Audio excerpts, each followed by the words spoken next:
ವಿದ್ಯಾರ್ಥಿಗಳೇ, ಇಲ್ಲಿ ಈ ಕೆಳಗಿನ ಅನುಪಾತಗಳನ್ನು ಭಿನ್ನ ರಾಶಿಗಳಾಗಿ ಬರೆಯಿರಿ. ಇವೆಲ್ಲ ಭಿನ್ನ ರಾಶಿ ಪರಿವರ್ತನೆ ಮಾಡಬೇಕು. ಇವೆಲ್ಲ ಇಷ್ಟು ಇಂಪಾರ್ಟೆಂಟ್ ಇರ್ತಾವಲ್ಲ. ಈಗ ನಿಮಗೆ ನಾಳೆ ಇವು ಅನುಪಾತದಾಗ ಹಿಂಗೆ ಕೇಳಿದಂದ್ರೆ ಹೆಂಗೆ ಮಾಡಬೇಕು, ಬಿಟ್ಟ ಪದ ಹೆಂಗೆ ತುಂಬಬೇಕು ಅನ್ನೋದು ತೋರಿಸಿದ ಹೊಳೆ ಪದೇ ಪದೇ ವಿಡಿಯೋಗಳನ್ನು ನೋಡ್ರಿ.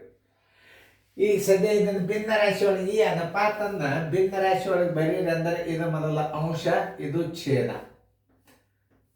ಇದನ್ನ ತಿಳ್ಕೊಬೇಕು. ಇದನ್ನ ಕನಿಷ್ಠ ರೂಪಕ್ಕೆ ತರಬೇಕು. ನೀವು 5 ದತ್ತಾಂಶ ಏನು ಮಾಡಬೇಕು, ಕನಿಷ್ಠ ರೂಪಕ್ಕೆ ತೊಗೊಂಡ್ಬರ್ರಿ. 5 ಒಂದಲೇ 5 ಎರಡಲೇ. ಇದರ ಆನ್ಸರ್ ಎಷ್ಟು? 1 2 ಅಂಶ. ನೀವು ಇದನ್ನು ಭಿನ್ನ ರಾಶಿಗೆ ಹಚ್ಚಿ ಇದು ಅಂಶ ಛೇದ. ಈ ಕಡೆ 10 ಇದ್ದು ಈ ಕಡೆ 5 ಇತ್ತಂದ್ರೆ ಇದ್ರ ಕಡೆದ ಅಂಶ, ಇದು ಛೇದೆ. ಇದನ್ನ ನೆನ್ಪಿಟ್ಕೋಬೇಕು ನೀವು. ಭಿನ್ನ ಅನುಪಾತಗಳನ್ನು ಭಿನ್ನ ರಾಶಿ ಒಳಗೆ ಹೆಂಗೆ ಮಾಡಬೇಕಂದ್ರೆ ಮಾಡಿ ಹಚ್ಚ್ರಿ. ಇದಿದ್ರೆ ಇದಕ್ಕೆ ಉತ್ತರ ಹಾಕ್ರಿ. ಕನಿಷ್ಠ ರೂಪಕ್ಕೆ ಬೇಕಾದ್ರೆ ಇದಕ್ಕೆ ಉತ್ತರ ಇರಬೇಕು ಒಂದು, ಇದಕ್ಕೆ ಇರಬೇಕು ಒಂದು, ಎರಡರೊಳಗೆ ಒಂದು ಇರ್ತದೆ.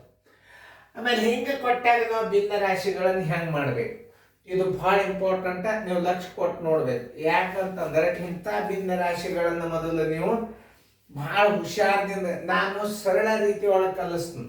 ಆ ಬುಕ್ ನಾನು ಪದ್ಧತಿ ಪ್ರಕಾರ ನೀವು ಮಾಡಿಕೋದ್ರೆ ನಿಮ್ಗೆ ಇದು ಗಣಿತ ಇರ್ತದಲ್ಲ. ನಾನು ಸರಳ ರೀತಿ ಒಳಗೆ ತೋರಿಸ್ತಿರ್ತಾನೆ ಗಣಿತಗಳನ್ನು ನೋಡ್ರಿ. 2 3 ಅಂಶ, 2 3 ಅಂಶ ಅನುಪಾತ 4 1 4 1 5 4 ಅಂಶ. ಈಗ ಕ್ರಾಸ್ ಮಲ್ಟಿಪ್ಲಿಕೇಶನ್ 4 2 8 ನೋಡಿ, 4 2 8 3 5 15. 8ಕ್ಕೆ 15ಕ್ಕೆ ಉತ್ತರ ಭಾಗ ಹೋಗೋದಿಲ್ಲ. Answer is equal to 8/15. ಇದೇನು ಸಂಶಯನೇ? ಯಾಕೆ ನಾ ಮಾಡಿದ ಇದನ್ನ 2 3 ಅಂಶ ಮಾಡ್ರಿ, ಅನುಪಾತ ಹಾಕ್ರಿ. 4 1 4 1 5 4. ಇದನ್ನು ಭಿನ್ನ ರಾಶಿ ಒಳಗೆ ಹೆಂಗೆ ಬರೀಬೇಕು, ಕ್ರಾಸ್ ಮಲ್ಟಿಪ್ಲಿಕೇಶನ್ ಮಾಡ್ಬೇಕು. ಇದು ನೋಡ್ರಿ, ಇದಕ್ಕೆ ಕೈ ಹಚ್ಚಿದ್ರೆ ಅಂದ್ರೆ ಅದು ಅಂಶ, ಇದಕ್ಕೆ ಕೈ ಹಚ್ಚಿದ್ರೆ ಅಂದ್ರೆ ಇದು ಛೇದ. ಇದನ್ನ ನೆನ್ಪಿಟ್ಕೋಬೇಕು. ಎದ ಅಂಶ ಯಾವುದು ಛೇದ, ಇದರ ಗುಣಾಕಾರ 2 4 8 ಮೇಲೆ, ಇದ್ರದ್ದು 3 5 15 ತಳಗೆ, ಇದು ಕಡ್ಡಾಯ. ಆಮೇಲೆ ಅಲ್ಲಿ ಹಂಗೆ ಕೊಟ್ಟಾಗ ನಾವು ಅನುಪಾತಗಳನ್ನ ಹೆಂಗೆ ಭಿನ್ನ ರಾಶಿ ಒಳಗೆ ಬರಿಬೇಕು ಅನ್ನೋದು ನಿಮಗೆ ನಾ ತಿಳಿಸ್ತೀನಿ ನೋಡ್ರಿ. ಇದು 0.5 ಅದ ಅಂತಂದ್ರೆ ಇದನ್ನ 5 ದತ್ತಾಂಶ ಮಾಡ್ಕೋಬಹುದು ನೀವು. ಯಾಕಂದ್ರೆ ಬಿಂದುದ ಮುಂದೆ ಒಂದು ಅಂಕಿ ಅದ ಅಂದ್ರೆ ನೀವು 10 ಕೊಡ್ಬೋದು. ಅನುಪಾತ 2 1 2 1 3 2 ಅಂಶ ಬರೋಬ್ಬರಿ. 2 5 10 10 3 30 10 1 10 3 ಈಸ್ ಈಕ್ವಲ್ ಟು 1 3 ಅಂಶ. ಆನ್ಸರ್ ಈಸ್ ಈಕ್ವಲ್ ಟು 1 3 ಅಂಶ. ನೋಡ್ರಿ ಹೆಂಗಿರ್ತಾವೆ ಇವು ಗಣಿತಗಳು. ಗಣಿತದಲ್ಲಿ ನಾನಾ ರೀತಿ ಒಳಗೆ ನಾವು ರೀತಿಗಳು, ಸಾಕಷ್ಟು ರೀತಿಗಳು ಗಣಿತ ಮಾಡ್ಲಿಕ್ಕೆ. ನಿಮಗೆ ಸರಳ ರೀತಿ ಒಳಗೆ ಗಣಿತ ತೋರಿಸ್ತಾನೆ. ಈಗ ಇದನ್ನ ಹೆಂಗೆ ಮಾಡಬೇಕು, ಇವು ಭಾಳ ಇಂಪಾರ್ಟೆಂಟ್ ಇವು ಗಣಿತಗಳು. ಇದನ್ನು ಭಿನ್ನ ರಾಶಿ, ಇದು ಭಿನ್ನ ರಾಶಿ ಮಾಡ್ತದೆ, ಇದಕ್ಕೆ ಭಿನ್ನ ರಾಶಿ ಬರೋದಿಲ್ಲ. ಪೂರ್ಣ ಸಂಖ್ಯೆ ಛೇದ 1 ಹಚ್ಕೋರಿ. ಆಮೇಲೆ ಇದಕ್ಕೆ 10 ಕೊಡ್ರಿ, ದಶಮಾಂಶ ಮಾಡಿಕೊಂಡು ಕ್ರಾಸ್ ಮಲ್ಟಿಪ್ಲಿಕೇಶನ್ ಮಾಡಿ ಕನಿಷ್ಠ ರೂಪಕ್ಕೆ ತರು. ಯಾವುದೇ ಒಂದು ಗಣಿತಗಳನ್ನು ನೀವು ಲಕ್ಷ್ಯ ಕೊಟ್ಟು ನೋಡ್ಬೇಕು. ಇಂಥವು ಭಾಳ ಸಣ್ಣ ಗಣಿತಗಳೇ ನಿಮಗೆ ಸೈನಿಕ್ ಸ್ಕೂಲ್ನಾಗ ಬೀಳ್ತಿರ್ತಾವೆ. ಈ ಅನುಪಾತಗಳನ್ನು ಭಿನ್ನ ರಾಶಿಗೆ ಪರಿವರ್ತಿಸಿರಿ. ಅವಾಗ ಹೆಂಗೆ ಮಾಡ್ತೀರಿ, ಎಲ್ಲ ಬೇಸಿಕ್ ಅಭ್ಯಾಸ ಕಲಿಬೇಕಿದು. ಅವಾಗ ಮೊದಲಿನ ಓಲ್ಡ್ ವಿದ್ಯಾರ್ಥಿಗಳು ಇಂಥ ಅಭ್ಯಾಸನ ಕಲ್ತು ಹೋದವರು ಇವತ್ತು 4 5 ಲಕ್ಷ ರೂಪಾಯಿ ತಿಂಗಳ ಪೇಮೆಂಟ್ ತಗೋತಾರವ್ರು. ಇದನ್ನು ಕಲ್ತು ಹೋದವ್ರು 30 ವರ್ಷಗಳ ಹಿಂದೆ.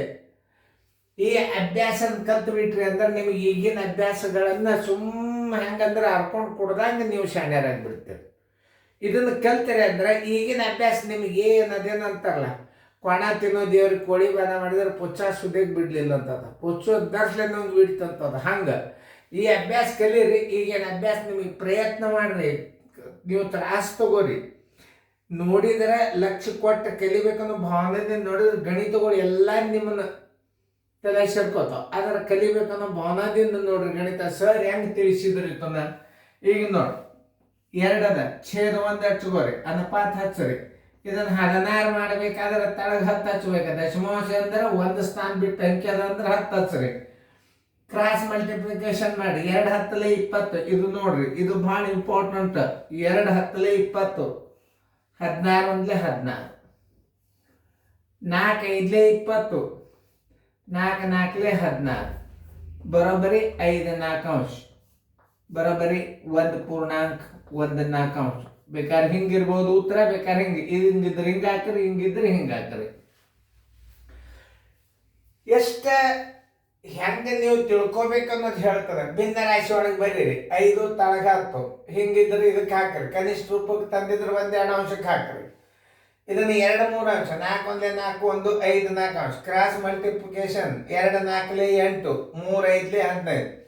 ಇದಕ್ಕೆ ಮೊದಲಕ್ಕೆ ಹೆಚ್ಚಿದ್ರೆ ಮ್ಯಾಲೆ ಇಡಬೇಕು. ಇದಕ್ಕೆ ಕ್ರಾಸ್ ಮಲ್ಟಿಪ್ಲೈ ಅಂತಾರೆ. ಇದಕ್ಕೆ ಹಿಂಗೆ ಗುಣಾಕಾರ. 2 4 8, 3 5 15. ಇಂಥವು ರಿವಿಷನ್ ಮಾಡಬೇಕು, ನೋಡ್ಬೇಕು. ಆಮೇಲೆ ಇದನ್ನ ಹೆಂಗೆ ನಾ ಹೇಳಿದೆ 5 10 ಅಂಶ ಇಡ್ಬೇಕು. ಯಾಕಂತಂದ್ರೆ ಇದು 5 ಅದ, ದಶಮಾಂಶದ ಮುಂದೆ 1 ಅಂಕಿ ಅದ, 10 ಇಡ್ರಿ. ಇದು ಭಿನ್ನ ರಾಶಿ ಆಯ್ತು. ಆಮೇಲೆ ಇದು ಮಿಶ್ರ ಭಿನ್ನ ರಾಶಿ ಅದ. 2 1 2 1 3 2 ಅಂಶ ಇಡ್ರಿ. ಕ್ರಾಸ್ ಮಲ್ಟಿಪ್ಲಿಕೇಶನ್ ಮಾಡ್ರಿ. 5 2 10, 10 3 30, 10 1 13. ಅವರು ತಿಳಿಸಿದ ಪ್ರಕಾರ ಗಣಿತ ಹೇಳಿದ್ರೆ ನಿಮ್ಮ ಗಣಿತ ತಿಳಿಯಂಗಿಲ್ಲ. ಅದು ಅವ್ರು ಹೇಳಿದಂಥ ರೀತಿನೇ ಬೇರೆ ಅದ.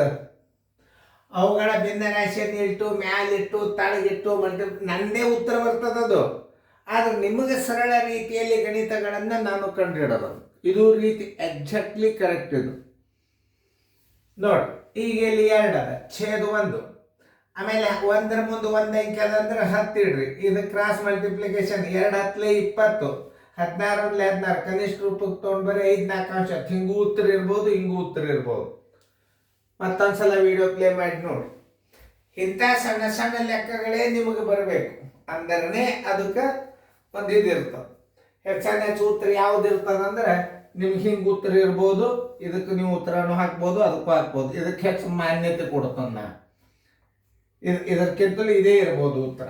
ಹಾಕ್ರಿ ನೋಡೋಣ ಹೆಂಗೆ ಗಣಿತಗಳು. ನಿಮ್ದು ಯಾವ ಗಣಿತ ಬರಂಗಿಲ್ಲ ಅನ್ನಂಗಿಲ್ಲ. ಎಲ್ಲ ಬೇಸಿಕ್. ಕನಿಷ್ಠ 3 ತಾಸು ವರ್ಕ್ ಮಾಡಬೇಕು ನೀವು ಗಣಿತ ಒಂದು ದಿವಸಕ್ಕೆ. ಕಾಂಪಿಟೇಟಿವ್ ಸ್ಕೂಲ್ ಎಕ್ಸಾಮ್ ಪಾಸ್ ಆಗ್ಬೇಕಾದ್ರೆ ಕನಿಷ್ಠ 3 ತಾಸು ಗಣಿತಗಳನ್ನು ವರ್ಕ್ ತಗೋಬೇಕು. ಪೀರಿಯಡ್ ನಾವು 20 ಮಿನಿಟದ ಪೀರಿಯಡ್ ತೊಗೊಂಡೆ 45 ನಿಮಿಷದ ಪೀರಿಯಡ್ ತೊಗೊಂಡ್ರೆ ಇದು ಕವರ್ ಆಗೋದಿಲ್ಲ. ಆಮೇಲೆ ಈ ಸ್ಟ್ಯಾಂಡರ್ಡ್ ಕೋಚಿಂಗ್ ಕ್ಲಾಸುಗಳು ಬಂದದು ಅಂತಂದ್ರೆ ನೀವು ಯಾವುದೇ ಒಂದು ಸಿಂಪಲ್ ಗಣಿತ ಹೇಳಿದ್ರು ಅವ್ರು ನವೋದಯ ಸೆಲೆಕ್ಟ್ ಆಗಿಬಿಡ್ತಾರೆ. ಆ ನವೋದಯದಾಗ ಸೆಲೆಕ್ಷನ್ ಆದಾಗ ಅಲ್ಲಿ ಹುಡುಗರು ಪಿಕಪ್ ಆಗೋದು ಭಾಳ ಕಷ್ಟ ಆಗ್ತದೆ. ಈ ಎಷ್ಟು ಸ್ಟ್ಯಾಂಡರ್ಡ್ ಸ್ಕೂಲ್ ಇರ್ತಾವ, ಎಷ್ಟು ಶ್ರಮಪಟ್ಟ ಶಿಕ್ಷಕರು ದುಡಿತಾರೆ, ಅಲ್ಲಿ ಹುಡುಗರು ತಯಾರಾದದ್ದೇ ಬೇರೆ. ನಮ್ಮಂಥವ್ರು ಕೋಚಿಂಗ್ ಬಂದ್ ಮಾಡಿದಿಂದ ಉಳುಕಿದ್ದು ಕಡೆ ತಯಾರಾದದ್ದು ಅಲ್ಲಿ ಕ್ವಾಲಿಟಿ ಹುಡುಗರೇ ಬೇರೆ. ಯಾಕಂದ್ರೆ ಶಿಕ್ಷಣ ಲೋ ಮಟ್ಟಕ್ಕೆ ಬಂದದೆ. ಇಂಥ ಅಭ್ಯಾಸಗಳಿಗೆ ನೀವು ಹುಡುಕಾಡಿದ್ರೆ ಸಿಗೋದಿಲ್ಲ. ನಾ ಹೇಳೋದೇನು, ಈ ಅಭ್ಯಾಸಗಳನ್ನ ಕಲ್ತರಿ ಅಂತಂದ್ರೆ ಈಗಿನ ಅಭ್ಯಾಸನ ಸುಮ್ಮನೆ ನೀವು ಕಣ್ಣು ಮುಚ್ಚಿ ಪಾಸ್ ಆಗಿಬಿಡ್ತಾರೆ.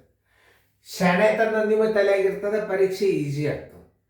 ಶಾಣೆತನ ತಲೆ ತುಂಬಿಕೊಂಡು ಪರೀಕ್ಷೆಯನ್ನು ಈಸಿಯಾಗಿ ಪಾಸ್ ಆಗ್ತಾರೆ. ಅದಕ್ಕೆ ಇಂಥ ಕಠಿಣ ಅಭ್ಯಾಸವನ್ನು ನೀವು ಕಲಿಬೇಕು. ಲಕ್ಷ್ಯ ಕೊಟ್ಟು ನೋಡ್ರಿ, ಚೆನ್ನಾಗಿ ಬರ್ಬೋದು.